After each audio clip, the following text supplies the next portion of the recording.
Sa kinabuhi ko, simbahon ka. Sa kinabuhi ko, halaran ka. Pasalamatan ang tanan nga nahimo mo, Jesus. Salamat sa pag-antos mo sa krus. Igabalik ang pagdaig ko, diha lamang kanimo.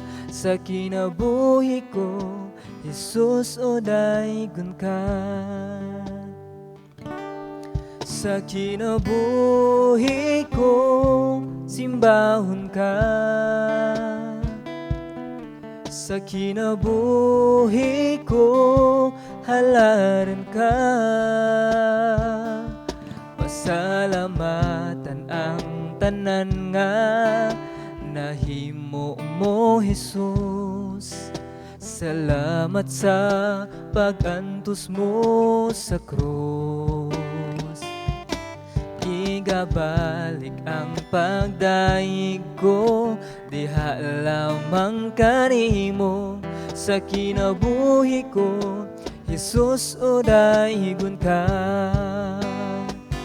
Kaysama sa ulan, ginabubuang gugma mo.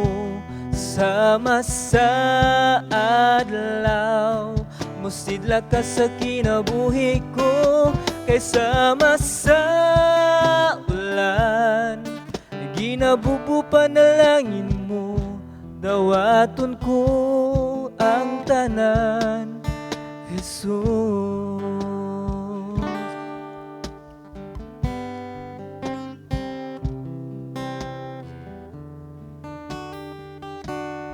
Sa kinabuhi ko, simbahon ka. Sa kinabuhi ko, halaran ka. Pasalamatan ang tanan nga nahimo mo, Jesus. Salamat sa pag-antos mo sa krus. Igabalik ang pagdaig ko, diha lamang kanimo. Sa kinabuhi ko, Jesus, o daygon ka. Kaysama sa ulan, ginabubuang gugma mo. Sama sa adlaw, musidla ka sa kinabuhi ko. Kaysama sa ulan, ginabubu panalangin mo. Dawaton ko ang tanan, Jesus. Kaysama sa ulan, ginabubuang gugma mo. Sama sa adlaw, musidla ka sa kinabuhi ko. Kaysama sa ulan, ginabubuang panalangin mo. Dawaton ko ang tanan, Jesus. Dawaton ko ang tanan, Jesus. Dawaton ko ang tanan, Jesus.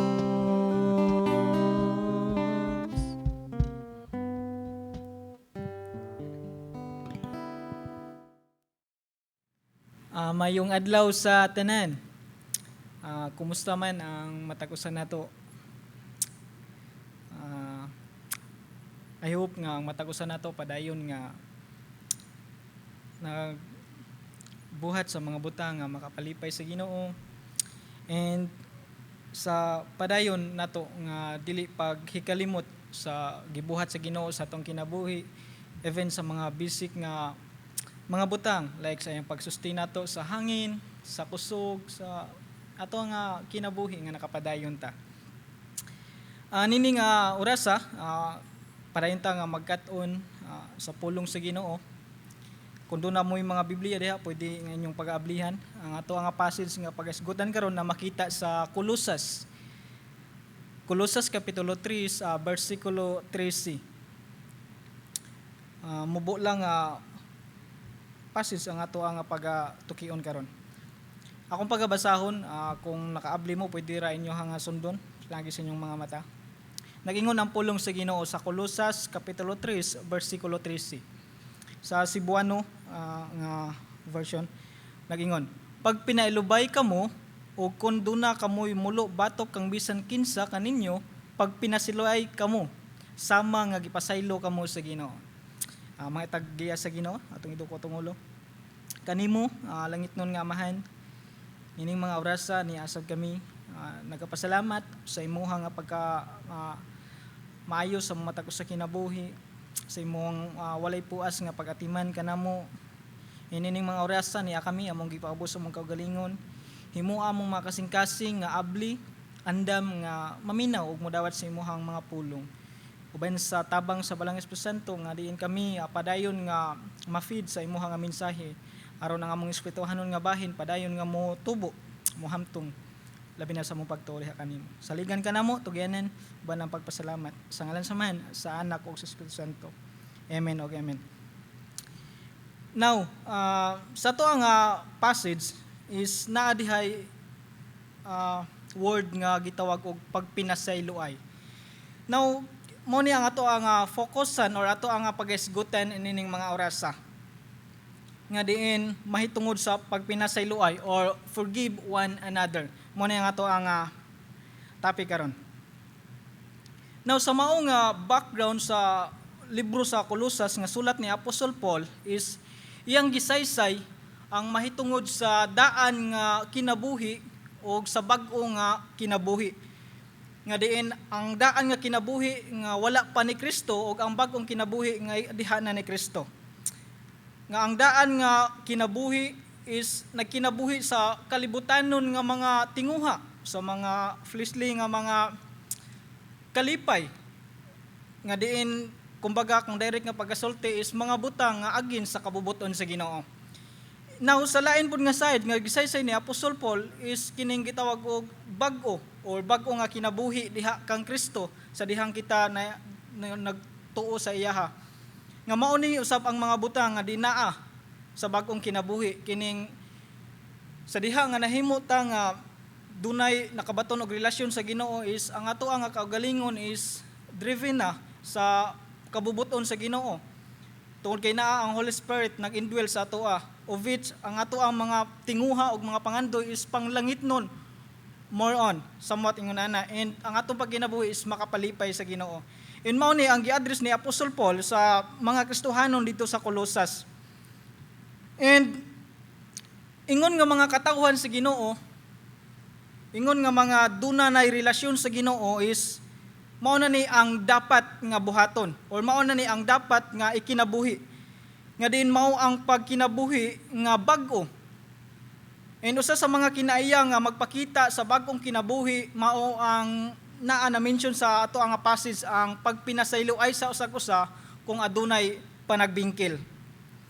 Ang mao nga mensahe gidasig ni Apostol Paul sa mga Kristohanon sa Colosas sa pagpinasayloay tungod kay sa ilahang sitwasyon is naka-experience sila labi na sa kaning mga false nga mga magtutudlo o niagi sila og kanang mga panagbingkil. And usa sa mga pangutana din nganong nga nag-exist man ang kining gitawag og forgiveness. Nganong naa may forgiveness? Nganong naa may gitawag og pagpasaylo or pasayloa? And ang pinakarason nganong nag-exist ang forgiveness is tungod sa word or tungod sa kining gitawag og sala. Nag-exist ang forgiveness tungod sa sala. Like unsa man day ni ang sala? Sa Hebrew word, kining sala mo gitawag ni siya og chata. Nga but mo sa but is to miss the goal. In sa lain nga translation sa Hebrew, sa Greek word is harmatia. But pasabot, missing up or missing the mark. Like, mura ni siya, it's like a dart game. Nga, naa siya ka ng goal nga target. Nasa aim nga dapat maigo. Dili lang kay, labay lang ka, like, pataka lang labay, pero ang paglabay is dapat na ay maigo. Ingon ani ang sala. Nga doon na siya goal nga dapat nga like nako or nato nga tao is natay goal nga dapat mabuhat. Pero ang nahitabo is wala nato na achieve ang mao nga goal. And ingon ana ang sala nga nag-imply siya sa failure of doing God's perfect standard. Nga wala nato nabuhat kung unsa ang goal nga buhato nato nga ang standard is mao ang kabubuton sa Ginoo. Nga diin kung ato usab nga lain nga pamalandungan is unsa man day ang standard sa Ginoo? Unsa man day ang dapat nato nga himuon nga basihanan sa ato ang pagbuhat nga dili ta mahimo nga mahulog sa sala. And ang pinaka perfect nato nga standard nga ato ang basihanan walay lain is mao ang pulong sa Ginoo. Now gisulti sa pulong sa Ginoo sa Old Testament, sa Deuteronomy or even sa Exodus, nga diha naa nakasaysay ang napulo ka sugo. And even gisumarize niya into 2 sa New Testament. And kana nagpakita nga usa sa mga standard nga dapat buhaton sa mga tao, or especially nato nga mga gitawag og katawhan sa Ginoo nga magsubay sa iyang kabubuton, pero ang nahitabo is ang mga tao is wala naka-achieve sa mao nga perfect standard sa Ginoo. And tungod ni ana, ang tanan nga mga tao is nakasala. Nganong nakasala man? Tungod kay wala na-achieve ang goal. Wala na-achieve ang gihatag sa Ginoo nga standard. Muna, nag-exist ang forgiveness kay tungod sa sala. Kumbaga, without sa sala, walay forgiveness. Unsaon man nato pagpasaylo kung walay sala. So, like, sa ato lang nga, like pangunahuna, literally nga, kung walay sala, wala gi pagpasaylo. Kung naay sala, naay pagpasaylo. Ingon ana. In sa ato ang matag usa ka kinabuhi, like, kang kinsa man dayta nakasala, kang kinsa man ta nakabuhat o kanang dili maayo or kang kinsa man ta wala na achieve ang maong standard. First of all, ang ato nga nabuhatan og sala is si Ginoong Hesukristo. Like gihatag ni Ginoong Hesukristo ang mga dapat sundon nato nga mga tao. Like gihatag na sa Ginoo ang tanan nga din guide nato unsa ang dapat natong buhaton. And ang nahitabo nato nga mga tao is wala nato na fulfill ang mao nga gihatag sa Ginoo nga giya nga dapat ma-achieve nato. But ang nakanindot lang tungod kay si Ginoong Hesukristo nangita og paagi. Unsa man nga paagi sa iya nga pagsakripisyo sa iyang kaugalingon aron pinaagi sa ato ang sala mapasaylo ta. Sa mao nga sitwasyon is kita ang nakasala batok ang Kristo. In sa mao nga gibuhat ni Ginoong Hesukristo, iya nga gipakita iyang kaugalingon nga diin siya ang example. Siya ang pinaka-example nga dapat natong sundon ingon nga mga katawhan sa iya. Now sa ikaduha kang kinsa man ta nakabuhat og sayop. Sa ato ang passage nga diin gisulti ni Apostol Paul nga pag pinasayloay kamo sa usag-usa kung adunay panagbingkil. Now ikaduha nga butang nga kita nakahimo og kapakyasan is towards sa atong isig katawo. Kita nakasala ngadto sa atong isig katawo or likewise ang atong isig katawo somewhat napakyas pod sa ato ingon ana nga panghitabo. And ang problema lang nato nga mga tao, instead nga moralista og forgiveness, mas i-choose nato ang mo revenge. Gipakita ni Ginoong Hesukristo nga sa dihang napakyas ta, gipasaylo ta. Pero nato nga mga tao mas gipili nato o somewhat mas magpatigbabaw nato ang pag-revenge kaysa paghatag og tinud-anay nga pagpasaylo. In kana is subo nga pamalandungon sa atoa nga mga gitawag og mga Kristohanon. Kay ngano man sa ato nga pagkinabuhi sa gingon na ni Apostle Paul nga dili na kita ang nabuhi kun dili si Kristo na nga ni anak kanato. But ang problema is we are claiming nga si Jesus nagpuyo na nato, pero ang ato ang gipakita, ang ato ang action, ang ato ang mga ang matumagi pang sulti is against sa gitawag og nga si Kristo nagpuyo na nato. That is why demonstrate ni Ginoong Hesukristo mismo diha sing kinabuhi aron mahimo nga sumbanan nato nga nagsunod usab sa iyaha. Kung unsa ka importante ang kining gitawag og forgiveness. Tungod kay nato nga mga tao is dili gid malikayan nga naay mga conflict nga mahitabo. Dili ma-avoid nga naagi mga dili pagkasinabtanay sa usag-usa. In sa mao nga mensahe gidasig ni Apostle Paul even sa kinabuhi ni Ginoong Hesukristo unsa ka importante ang paghatag og pasaylo sa matag usa.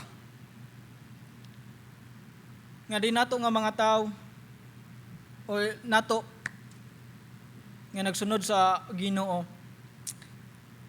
blessed kay ta. Tungod kay ngano man, kanunay ta nga gipahinumduman sa pulong sa Ginoo. Kanunay ta gitudluan sa pulong sa Ginoo. Bisan sa kadaghan nato nga mga kapakyasan nga nabuhat, pero padayon ang pagpasaylo sa Ginoo. In mausab na ang gusto sa Ginoo nga itudlo nato nga atong buhaton ngadto sa atong isig ka tawo. Ingon nga kita pinasaylo, atong buhaton usab is willing ug andam nga mopasaylo ngadto sa atong isig ka tawo kung dunay panagbingkil nga sinati. In kini like dili lang kay giingnan ta, but usa ka sugo nga dapat natong buhaton. Aside nga usa ka sugo, kini usab magpakita sa atong nga kita doon na relasyon diha sa Ginoo, nga kita bag-o na nga binuhat, kita nagkinabuhi na diha kang Kristo. Wala na ta nagkinabuhi sa kalibutanon, wala na ta nagkinabuhi sa ato ang tawhanon nga kaugalingon, kundili si Kristo na. In kana gidasig ta sa maong pagkinabuhi ang pagpasaylo. Tungod kay nato nga mga tao sa high lisod kay ni nato nga mabuhat.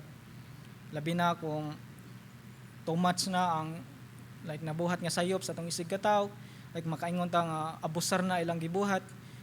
Like somewhat sa ato ang kaugalingon is makaingon ta nga lisod pasayloon. Pero wala tay lain nga lantawon si Ginoong Hesukristo. Kapila man ta napakyas diha atubangan si Ginoo. Kapila man ta nakabuhat og mga wala ikalipay sa Ginoo. Siguro murag dili mahihap sukad nakabaton ta og buot. Pero unsay gibuhat sa Ginoo, wala siya nagdaduha sa pagpasaylo nato. Wala siya nagduha-duha sa pagdawat nato pagbalik. In kana nga pagdemonstrate sa Ginoo, mausab na ang gusto niya nga buhaton nato nga mga sumusunod sa iya, mga katawan sa iya. Yes, dili ta sama ni Kristo, but naa siya nga mutabang nato, nga mahimo usab nato kung unsa ang iyang gi-example. Importante kayo ang pagpasaylo sa usag-usa labi na nato. Tungod kay ngano man usa ni siya sa like nga ang ato ang relasyon sa usag-usa is ma-reconnect pagbalik.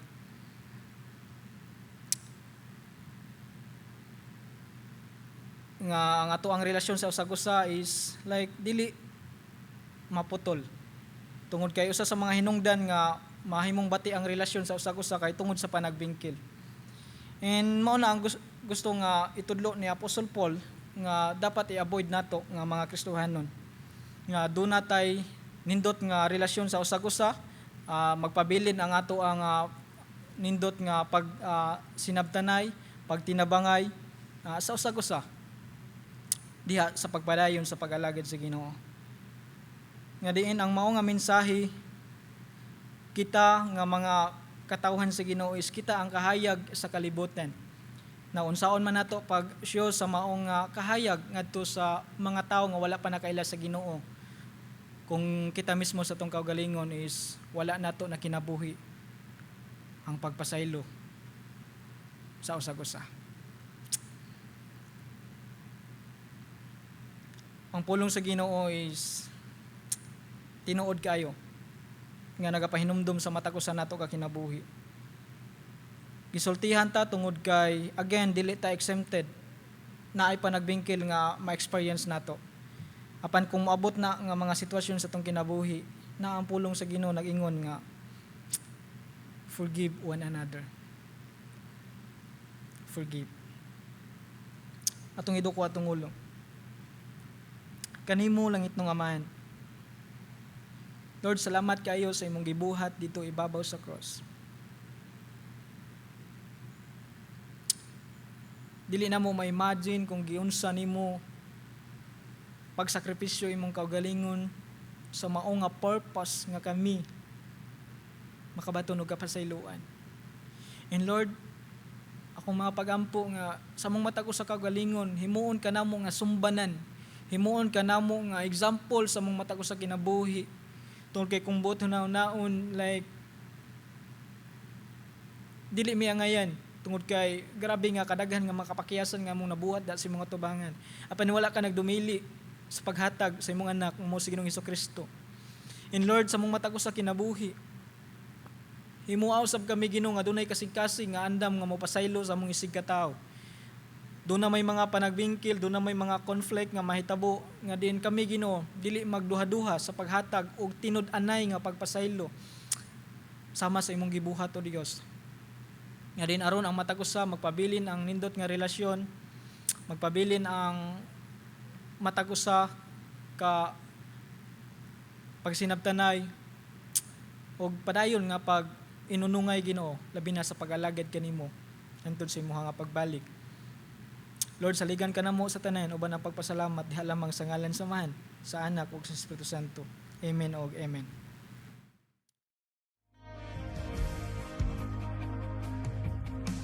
Join our regular Bible study groups. Talk to our pastors and church leaders to learn how you can join.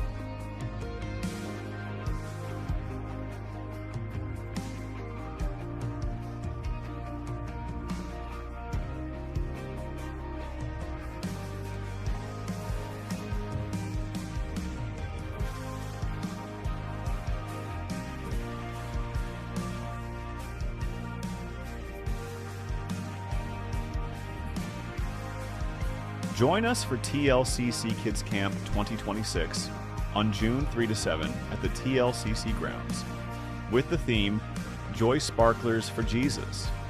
Enjoy fun-filled days of worship, games, stories, and friendship as kids grow in faith and shine with joy.